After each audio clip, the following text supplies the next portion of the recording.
நெம்மேலி கடல் நீரை குடிநீராக்கும் ஆலையின் முகப்பு பகுதியிலிருந்து அகற்றப்பட்ட முன்னாள் முதலமைச்சர் மு.க.ஸ்டாலின் பெயர் பொறித்த கல்வெட்டு கடும் சர்ச்சைகளுக்கு பின் மீண்டும் அமைக்கும் பணிகள் நடைபெற்று வருகிறது.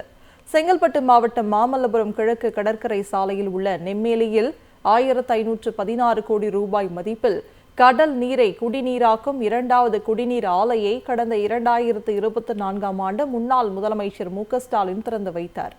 இந்த திறப்பு விழாவின் போது ஆலையின் முகப்பு வாயிலில் அப்போதைய முதல்வராக இருந்த மு.க.ஸ்டாலின் பெயர் பொறித்த கல்வெட்டு அமைக்கப்பட்டது. புதிதாக பொறுப்பேற்ற தாவேக அரசு நெம்மேலி ஆலையின் முன்பு அமைக்கப்பட்டிருந்த கல்வெட்டை இரவோடு இரவாக அகற்றியது. கல்வெட்டை பொருத்தாவிட்டால் பெரும் போராட்டம் நடத்தப்படும் என திமுகவினர் எச்சரிக்கை விடுத்தனர். சிமெண்ட் பெயர்ந்து விட்டதால் பராமரிப்பு பணிக்காக தற்காலிகமாக கல்வெட்டு எடுக்கப்பட்டதாகவும் சீரமைப்பு பணிகளுக்கு பிறகு மீண்டும் கல்வெட்டு அதே பகுதியில் அமைக்கப்படும் என குடிநீர் நிர்வாகம் தெரிவித்தது. இந்நிலையில் நெம்மேலி கடல் நீரை குடிநீராக்கும் ஆலையின் முகப்பு பகுதியில் முன்னாள் முதல்வர் மு.க.ஸ்டாலின் பெயர் பொறித்த கல்வெட்டு மீண்டும் அமைக்கும் பணிகள் நடைபெற்று வருகின்றன.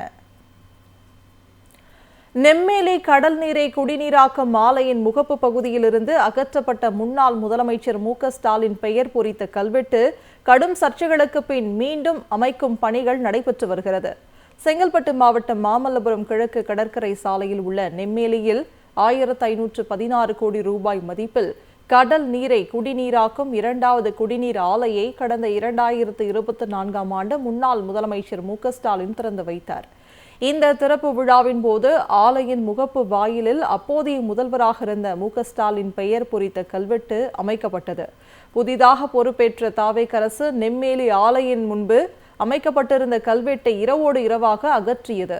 கல்வெட்டை பொருத்தாவிட்டால் பெரும் போராட்டம் நடத்தப்படும் என திமுகவினர் எச்சரிக்கை விடுத்தனர்.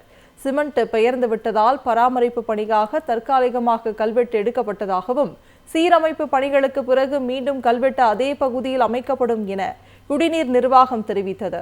இந்நிலையில் நெம்மேலி கடல் நீரை குடிநீராக்கும் ஆலையின் முகப்பு பகுதியில் முன்னாள் முதல்வர் மு.க.ஸ்டாலின் பெயர் பொறித்த கல்வெட்டு மீண்டும் அமைக்கும் பணிகள் நடைபெற்று வருகின்றன.